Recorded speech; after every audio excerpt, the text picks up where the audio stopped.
खर्चा पानी is brought to you by Livogen tonic. थकान और कमजोरी से दे आजादी। क्या हुआ? गाड़ी ज्यादा बड़ी है? गाड़ी? अरे काश मुझ में ये सोफा पुश करने की ताकत होती। थकान और कमजोरी खून में आयरन की कमी के लक्षण हैं। लीजिए लिवोजन टॉनिक। इसमें है ऑर्गेनिक आयरन और कई ऐसे तत्व जो दें कमजोरी से आजादी।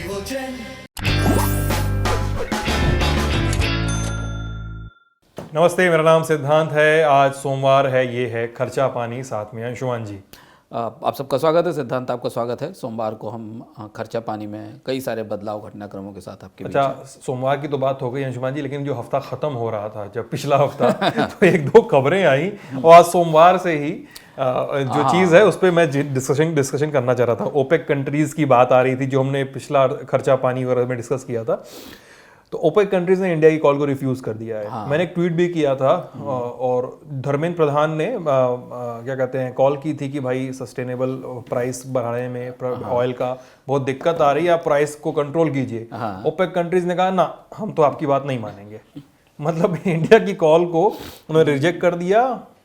बढ़ रहा है। आज जो ब्रेंट है उसकी कीमत $71 प्रति बैरल पे 70 के ऊपर चला गया। जिसकी हम बात कर रहे थे, 70 के ऊपर जाते ही चीजें और ज्यादा आउट ऑफ हैंड हो जाएंगी। और ये एक खतरनाक स्थिति है। देखिए, इस बात पर हम लगातार, जो लोग खर्चा पानी फॉलो कर रहे हैं या देख रहे हैं, उन्हें पता है कि हम लगातार ये बता रहे हैं कि अंतर्राष्ट्रीय तेल बाजार के जो अंदरूनी सूचकांक हैं, जो ऊपर के नहीं, जो भीतर जो प्राइस के मूवमेंट को ट्रैक करते हैं, हम लोग जो चार्ट पढ़ते रहते हैं और देखते रहते हैं, वो चार्ट ये बता रहे थे कि तेल की कीमतों में बढ़ोतरी की संभावना और रुख बना हुआ है। केवल एक छोटा सा एक हफ्ते का समय आया था, दो बड़ी घटनाएं हुई, जिसके बाद भारत के लिए आने वाले समय में जो चुनौती बढ़ने वाली है ईंधन के प्राइसेस को लेके या फ्यूल प्राइसेस को लेके, एक तो ये कि ओपेक देशों ने उत्पादन में बढ़ोतरी करने से इनकार कर दिया और कटौती को जारी रखने का फैसला किया। बल्कि सऊदी अरब ने तो ये कहा कि भारत ने जो सस्ता कच्चा तेल पुराना खरीदा था, वही यूज कर लो, खरीदा था, उसका इस्तेमाल कर लीजिए। वो खरीदा था, लेकिन जो बात हम पहले चर्चा कर चुके हैं कि वो पुराना तेल हो, आज जो तेल होता है प्राइस उसी पर होता है।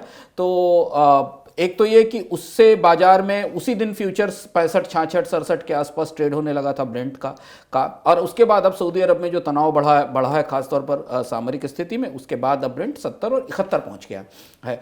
अब 70 और 71 के ऊपर पहुंचने का मतलब ये है कि भारत में सिर्फ चुनाव तक राहत है। 2 महीने किसी तरह से सरकार और तेल कंपनियां इसे रोकने की कोशिश करेंगी। कर पाएंगी कि नहीं कर पाएंगी पता नहीं है, लेकिन उसके बाद अगर ये सारी बढ़ोतरी, अगर टैक्स में कमी नहीं हुई बड़े पैमाने पर, तो ये सारी बढ़ोतरी मई में हमारे सर पर आकर फटेगी। और अब तो एलपीजी भी उसी कतार में शामिल हो गई है। तो एलपीजी, पेट्रोल और डीजल की कीमतों में एक बड़ी बढ़ोतरी की संभावना आने वाले समय में दिखाई दे रही है, यदि सरकारें, केंद्र और राज्य सरकारें टैक्स में कटौती नहीं करती। और टैक्स में कटौती होने की गुंजाइश अभी फिलहाल मौजूदा हालात में नहीं दिखती। हालांकि चर्चा सरकार की तरफ से बार बार की जा रही है, लेकिन कटौती की बात जब शुरू हुई थी तब ब्रेंट 62-63 पर था। कटौती होते होते अगर ब्रेंट 75 पहुंच गया, तो जो कटौती होगी भी टैक्स में तो वो भी न्यूट्रलाइज हो जाएगी, उसका कोई असर नहीं बचेगा। और इसलिए ईंधन की महंगाई आने वाले समय में हमारे लिए बड़ी समस्या बनी रहेगी और सरकार को इसे नीतिगत रूप से संभालना मुश्किल होता जाएगा, क्योंकि कच्चे तेल को लेकर लगातार प्राइस बढ़ने के संकेत हैं बाजार में। आज पार्लियामेंट में भी काफी ज्यादा हल्ला हुआ है इसी को लेकर, काफी हल्ला हुआ है। विपक्षी दलों ने काफी हल्ला काटा है इस पे।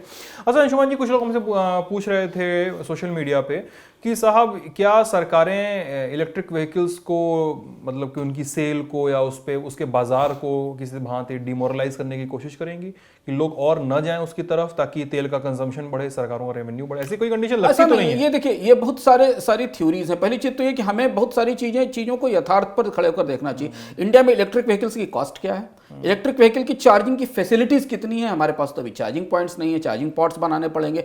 उसके लिए जो बिजली की लागत होगी वो भी कम नहीं है, क्योंकि भारत में बिजली कोई सस्ती थोड़ी है, 7.5-8 रुपए यूनिट की बिजली है। अभी भारत में जो बाकी इलेक्ट्रिक व्हीकल चल रहे हैं, ई रिक्शा जैसे, उनके लिए कोई ऐसी पॉलिसी नहीं कि उनको चार्ज कैसे किया जाए, तो उनकी चार्जिंग की पॉलिसी की व्यवस्था करनी पड़ेगी। और इलेक्ट्रिक व्हीकल की अफोर्डेबिलिटी कितनी होगी भारत की जैसी परिस्थितियों में, जहां पर टेम्परेचर बहुत हाई है। तो अभी इलेक्ट्रिक व्हीकल आते आते और ईवी को मास लेवल पर आते, जिस लेवल पर आज पेट्रोल और डीजल की कारें हैं, अभी लंबा समय लगेगा।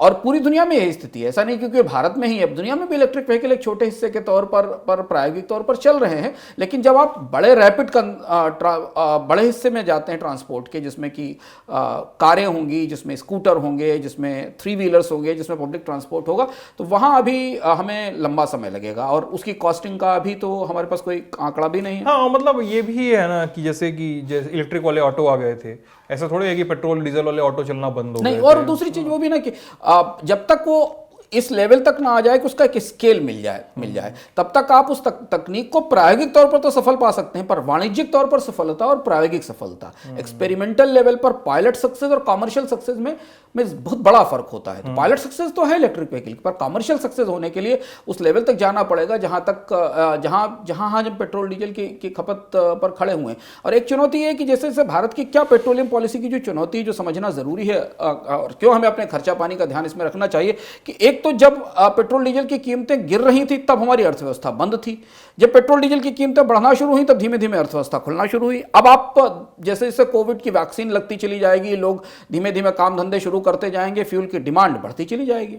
घटती फ्यूल डिमांड के बीच हमने टैक्स बढ़ाया था, तो बढ़ती फ्यूल डिमांड के बीच तो फ्यूल की डिमांड भी बढ़ेगी, खपत भी बढ़ेगी और उस खपत के साथ टैक्स का बोझ भी बढ़ेगा। तो इसलिए सरकार की दुविधा यह है कि कच्चा तेल महंगा हो रहा है, टैक्स बढ़े हुए हैं और ईंधन की डिमांड तो बढ़ेगी अगर आपको अर्थव्यवस्था में ग्रोथ डालनी, क्योंकि वही तो एक एनर्जी ग्रोथ का मेन सोर्स है। अगर एनर्जी की डिमांड नहीं बढ़ेगी तो इकोनॉमी की ग्रोथ नहीं बढ़ेगी। तो आज हमारे पास बातचीत करने के लिए 2 खबरें हैं। पहली खबर है, यूएस ने इंडिया की आलोचना की है इंडिया की ट्रेड पॉलिसी को लेकर, और दूसरी खबर है शक्तिकांत दास आरबीआई के गवर्नर, उनका इंटरव्यू आया है टाइम्स ऑफ इंडिया में। बड़ा इंटरव्यू है, उस इंटरव्यू से खास बातें और इकॉनमी को लेकर आगे के लिए क्या संदेश मिलते हैं ये देखेंगे हम लोग। पहली खबर, WTO में यूएस ने इंडिया की ट्रेड पॉलिसीज को क्रिटिसाइज किया है। पहले यूएसटीआर की रिपोर्ट हम लोग पिछले हफ्ते उस पर डिस्कशन कर चुके हैं। अब ये ओपनली क्रिटिसाइज करना किया है कि इंडिया का जो प्रोटेक्शनिज्म है और उनकी जो टैरिफ हाइक है और साथ में जो रिस्ट्रिक्टिव रूल्स बनाए हैं इंडिया ने, ये बहुत बिजनेस करने में काफ़ी ज़्यादा साथ नहीं दे रहा है यूएस का। ये वो समय है जब इंडिया को अपना यूएस के साथ ट्रेड टाइज जो है उसको थोड़ा सा और स्ट्रेंथन करना है। इस समय यूएस का ये कमेंट इंडिया के प्रति काफ़ी हार्श कमेंट्स हैं और काफ़ी ज़्यादा मतलब डिफरेटिव कमेंट्स भी हैं, जिसके बारे में कहा जाता है कि कई सारे देश भी इसके पीछे लग सकते हैं, इस लाइनअप में लग सकते हैं, साफ साफ मार्क कर सकते हैं कि इंडिया की पॉलिसीज़ क्या हैं, क्या हो सकती हैं। क्या मतलब है इसके? ये बिल्कुल सिद्धांत अमेरिका के नए प्रशासन के साथ भारत की व्यापार के मोर्चे पर कतई अच्छी शुरुआत नहीं है। अगर हम ये कहें कि वहाँ की जो नई सरकार आई है बाइडेन एडमिनिस्ट्रेशन के साथ, कम से कम ट्रेड के मोर्चे पर जो सबसे महत्वपूर्ण है और भारत के लिए आने वाले समय में सबसे ज़रूरी होने वाला है, उस मोर्चे पर ये अच्छी शुरुआत नहीं है। क्योंकि हमने 2 हफ्तों में लगातार 2 महत्वपूर्ण घोषणाएं या 2 महत्वपूर्ण दस्तावेज या 2 महत्वपूर्ण ऑब्जर्वेशन यूएस की तरफ से देखे, जिनका असर भारत के भविष्य की व्यापार नीतियों पर पड़ने वाला है। यूएसटीआर की रिपोर्ट हम चर्चा कर चुके हैं, जिसमें उन्होंने साफ साफ कहा था कि भारत में मेक इन इंडिया प्रोटेक्शनिस्ट है, दूसरी कंपनियों को आने से रोकता है, बाजार में उदारीकरण नहीं। पर आज तो ये काफ़ी महत्वपूर्ण है। WTO की बैठक में WTO के मंच पर अमेरिका ने यह स्पष्ट रूप से कहा कि भारत में इंपोर्ट ड्यूटीज़ पिछले सालों में 13.5% से बढ़कर 17.5% हो गई हैं, और जो प्रोटेक्शनिज्म का सबूत है। हालांकि भारत की तरफ से उसे WTO में काउंटर किया गया कि नहीं, उन्होंने तो ये कहा कि इंटरनेशनल स्टैंडर्ड्स हैं और ये हम उसी पर चल रहे हैं और हम पर दबाव नहीं बनाया, कोई भेदभावपूर्ण नहीं है और हम दबाव नहीं बनाया जाना चाहिए। पर अगर ग्लोबल कूटनीति के आधार पर देखें या अंतर्राष्ट्रीय कूटनीति के आधार पर देखें तो इसका बड़ा मतलब है। इसका मतलब 2 वजह से समझें। भारतीय प्रधानमंत्री लंबे समय के बाद अपनी यात्राएं शुरू कर रहे हैं, जिसमें G20 की बैठक में भाग लेंगे। उन्हें कनाडा के साथ, EU के साथ व्यापार वार्ताएं शुरू करनी है। भारत चूंकि RCEP से बाहर आ चुका है, इसलिए उसे अब तात्कालिक तौर पर दुनिया में हमें मार्केट में हिस्सा लेने के लिए कुछ व्यापार समझौतों की जरूरत है, भले ही वो द्विपक्षीय हो, फ्री ट्रेड डील हो कंट्रीज के साथ, और किसी मल्टीलेटरल ग्रुपिंग में भी अगर उसे जगह मिलेगी तो जाने की संभावना है। अमेरिका जब WTO में कहता है कि भारत प्रोटेक्शनिस्ट है तो उसे बहुत गंभीरता से लिया जाता है, क्योंकि दुनिया के बाकी देश जिनके साथ भारत बात करेगा, चाहे वो यूरोपियन यूनियन हो, चाहे वो कनाडा हो, चाहे वो मैक्सिको हो या बाकी देश हैं, उन्हें भी वो फिर इसी रुख का समर्थन या सपोर्ट कर सकते हैं। कहाँ क्या चीज़ें बिगड़ी हैं, कौन सी चीज़ें भारत और अमेरिका के बीच, नए प्रशासन के बीच में ठीक नहीं चल पा रही हैं, क्योंकि पिछली सरकार के दौर में जब डोनाल्ड ट्रंप थे, उस दौर में तो ये भी चर्चा थी कि भारत आने वाले समय में अमेरिका के साथ एक व्यापार समझौते पे हस्ताक्षर करने वाला, इस तरीके की खबरें भी सुर्खियों में आई थी, जिसमें चुनिंदा क्षेत्रों में भारत और अमेरिका के बीच व्यापार समझौते होंगे। लेकिन इस प्रशासन के आने के बाद व्यापार के उदारीकरण को लेकर जिस तरीके का माहौल भारत को लेकर बनना शुरू हुआ है दुनिया में, इसे भारत के कूटनीतिक विशेषज्ञों को, सरकार को गंभीरता से देखना चाहिए, क्योंकि हम आरसेप से बाहर निकल चुके हैं। हम वैसे ही एक तरह से आरसेप से बाहर निकलकर अपने आप को प्रोटेक्शनिस्ट या अपने आप को संरक्षणवादी होने का संकेत दे चुके हैं। हम ड्यूटीज बढ़ा रहे हैं, ये बात सच है। और हमने आरसेप से ही ले लीजिए, आप जिस लुक विद इन की बात कर रहे हैं कि हम अपनी नीतियों को और अपने आप को फिर से देखें, या आरसेप से ही साबित हो जाता है। आरसेप पे जो भारत का स्टैंड रहा था, मैंने एस जयशंकर का उस समय का कमेंट था कि हमें घाटा ही घाटा था, बट वो ये नहीं क्लियर कर रहे थे अंत तक कि घाटा क्या घाटा था। तो ये नीतियां, इन नीतियों को लेकर भारत ने कभी भी ओपन रवैया नहीं अपनाया है कि वो नीतियां क्या हैं, कि आप उन नीतियों को सामने रख सकें, आप उन पे बात कर सकें। आरसेप के समय भी इसी प्रोटेक्शनिज्म की बात आई थी, अभी WTO में भी यही आ रहा है। लगभग क्या भारत के हर ट्रेड रिलेशंस में, फॉरेन ट्रेड रिलेशंस में यही देखने को मिलेगा? क्योंकि प्रेसिडेंट तो सेट होता जा रहा है इस तरह से। अंशुमान जी, हाँ, महत्वपूर्ण बात यह है कि जो आप कह रहे हैं सिद्धांत, आत्मनिर्भर भारत को सरकार बार बार ये कह रही है कि नहीं, वो प्रोटेक्शनिस्ट नहीं है, वो भारत को आत्मनिर्भर बनाने के लिए है, या मेक इन इंडिया प्रोटेक्शनिस्ट नहीं, पर दुनिया को उसे स्वीकार नहीं कराया जा पा रहा है। जो आपके बड़े ट्रेडिंग पार्टनर हैं, चाहे वो चाइना हो, चाहे वो यूएस हो, चाहे वो EU हो, दुनिया के बड़े ट्रेडिंग पार्टनर्स को हम फैक्ट्स के साथ इस बात के लिए संतुष्ट या कन्विंस नहीं कर पा रहे हैं कि हम प्रोटेक्शनिस्ट नहीं हो रहे हैं, क्योंकि हमारी पॉलिसीज, हमारी ड्यूटीज, बहुत सारे ऐसे घटनाक्रम हैं जो इस बात की तरफ संकेत करते हैं कि आत्मनिर्भर भारत, मेक इन इंडिया और लोकलाइजेशन, ये चीजें भारतीय बाजार को बंद करने की कोशिश है। और इस WTO के मंच पर ई-कॉमर्स का मुद्दा भी उठा, इसीलिए वो मुद्दा भी उठा जिसमें जो पहले से भारत और अमेरिका के बीच विवाद की वजह बना रहा है। अमेरिका का दबाव था कि भारत को अपने ई-कॉमर्स बाजार को खोलना चाहिए। भारत का कहना था कि ई-कॉमर्स बाजार पर खोलने के लिए हम पर दबाव नहीं बनाया जाना चाहिए। तो अब जबकि बिल्कुल कोविड की मंदी से निकलने की कोशिश शुरू हो गई है, दुनिया में व्यापार नए सिरे से शुरू होगा, संधियां नए सिरे से लिखी जाएंगी, अमेरिका में प्रशासन बदला है, चीन एक नए तरीके से ग्लोब को देखने की कोशिश कर रहा है, तो भारत को इस पूरी व्यवस्था में अपनी जगह बनानी पड़ेगी। और उस जगह बनाने के लिए उन सारे लोगों को कन्विंस करना पड़ेगा कि नहीं, हम अपनी अर्थव्यवस्था को मजबूत करने की कोशिश कर रहे हैं, अपने दरवाजे नहीं बंद कर रहे हैं। क्योंकि भारत को विदेशी निवेश, विदेशी पूंजी, विदेशी तकनीक की आवश्यकता है, कम से कम तब तक जब तक कि आपकी R&D, आपके उद्योग बड़े ना हो जाएं। तो ये दूसरा बैक टू बैक अमेरिका का रुख है।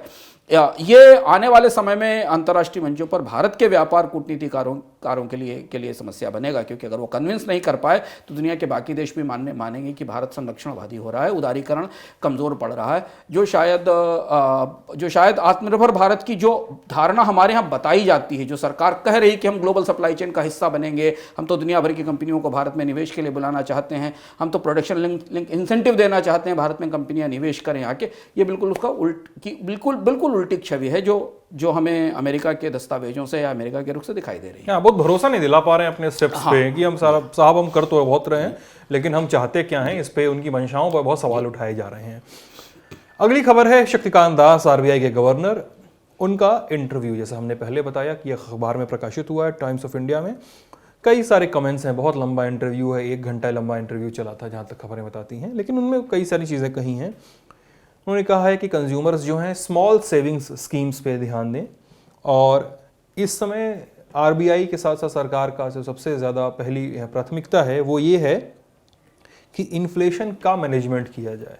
साथ ही उन्होंने कहा है कि वैक्सीनेशन जो हो रहा है देश भर में, उसके बाद वो इकोनॉमी की ग्रोथ देख रहे हैं, और ये भी कहा है कि RBI is committed to implement government borrowing in a non disruptive manner. Interview में काफ़ी सारी चीज़ें हैं, अलग अलग आयाम हैं, पर जो सबसे महत्वपूर्ण बात जो हमारे और आम लोगों के खर्चा पानी के हिसाब से हमारी जेब पर असर करने वाली है, पहली चीज़ तो गवर्नर ने इस संभावना को, इस आशंका को नकारने की कोशिश की है, जो काफ़ी तेज़ी से उभरना शुरू हुई है, कि फिलहाल बाजार में ब्याज दरें बढ़ेंगी। उन्होंने कहा कि RBI ब्याज दरें बढ़ाने नहीं जा रहा है। क्योंकि आरबीआई ने ब्याज दरों में कटौती नहीं की है, पॉलिसीज़ में लगातार पॉज बना हुआ है। दूसरी चीज़ ये कि अंतर्राष्ट्रीय बाजार में बॉन्ड यील्ड्स ऊपर हुई हैं, भारत में बॉन्ड यील्ड्स ऊपर गई हैं 6.25% के आसपास, सरकार को सस्ते दर पर कर्ज मिलने में दिक्कत हो रही है। तो रिजर्व बैंक ने ये आशंका खत्म करने की कोशिश की कि क्या भारत में ब्याज दरें बढ़ने का नंबर आ जाएगा। ये रिजर्व बैंक ने स्पष्ट रूप से कहा कि ब्याज दरें नहीं बढ़ाने जा रहे हैं, हालांकि वो पास बना हुआ है। अब दुविधा जो है वो उसमें दिखती है, दुविधा इन्फ्लेशन वाले सवाल के जवाब में दिखती है कि महंगाई की दर का मैनेजमेंट कैसे किया जाए, इसको लेकर दुविधा है।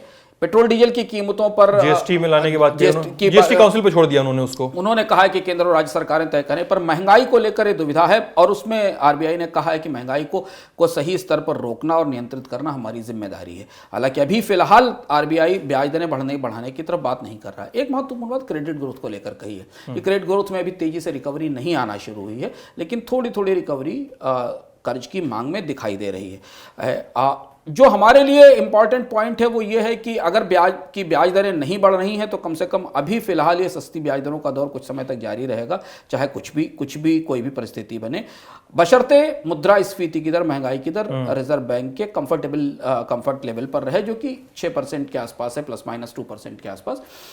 एक चीज जो उसमें महत्वपूर्ण है वो पूरे इंटरव्यू में वो दिखाई देती है कि सरकार के कर्ज कार्यक्रम को बगैर डिसरप्शंस के कैसे पूरा किया जाए। और हमने देखा कि 6 बार आमतौर पर इस पिछले 3 महीनों में 6 बार सरकार के बॉन्ड इश्यूज को बॉम्ब किया मार्केट ने, पूरा पैसा नहीं दिया। वो चिंता उस इंटरव्यू में साफ दिखती है। हालांकि रिजर्व बैंक चूंकि सरकार का मर्चेंट बैंकर है, सरकार की तरफ से बॉन्ड्स जारी करता है, तो उसने कमिट किया है कि हम इसे पूरा कराने की कोशिश करेंगे। लेकिन ब्याज दर, महंगाई और बॉन्ड मार्केट के बीच की जो दुविधा है वो शक्तिकांत दास के अगर आप तीनों चारों सवालों के जवाब को देखें तो उन्हें उसमें समझ में आता है और इसलिए वो उन आशंकाओं को रोकने की कोशिश कर रहे हैं। एक और महत्वपूर्ण बात तो जो शेयर बाजार के बारे में उन्होंने कही है। एक क्वेश्चन के आंसर में ये भी पूछा गया उनसे कि शेयर बाजार में जो तेजी दिख रही है वो वास्तविकताओं से अलग है। शक्तिकांत दास अकेले पिछले 5-6 महीने से बारंबार ये बात कहते रहे हैं कि भारत का शेयर बाजार भारत के फंडामेंटल से कनेक्ट नहीं रखता है। तो उन्होंने आज भी कहा कि निवेशक अपने हिसाब से फैसला लें। मैक्रो इकोनॉमी और स्टॉक मार्केट में हमें एक डिफरेंस या गैप दिखता है, दोनों एक दूसरे के साथ नहीं है। तो ये इंटरव्यू है। ब्याज दरें फिलहाल नहीं बढ़ने वाली हैं, ऐसा नहीं लगता। वो संभल कर रहने का इन्वेस्टर्स को कहा उन्होंने। हाँ, लेकिन उन्होंने इन्वेस्टर्स को संभल कर रहने की, और भारत का अगर सबसे बड़ा बैंकर, सेंट्रल बैंक और गवर्नर निवेशकों को इस बात की सलाह दे रहा है कि संभल कर रहें, तो संभल कर आगे बढ़ने में ही भलाई है। हाँ। तो ये था हमारा आज का खर्चा पानी। कैसा लगा आपको ज़रूर बताइएगा हमें वीडियो के कमेंट सेक्शन में। सवाल पूछिएगा हमसे भी और अपने रिप्रेजेंटेटिव्स से भी जिनको आपने चुना है, और हमसे सवाल पूछेंगे तो हम उनको अगले एपिसोड में, उसके अगले एपिसोड में कभी न कभी किसी न किसी माध्यम से जवाब देने की कोशिश जरूर करेंगे। सुझाव दीजिएगा, शिकायत भी कर सकते हैं। मैं हूँ, साथ में अंशुमान जी, कैमरे के पीछे हैं जेरी और राशिद। आप ललन टॉप देख रहे थे। शुक्रिया।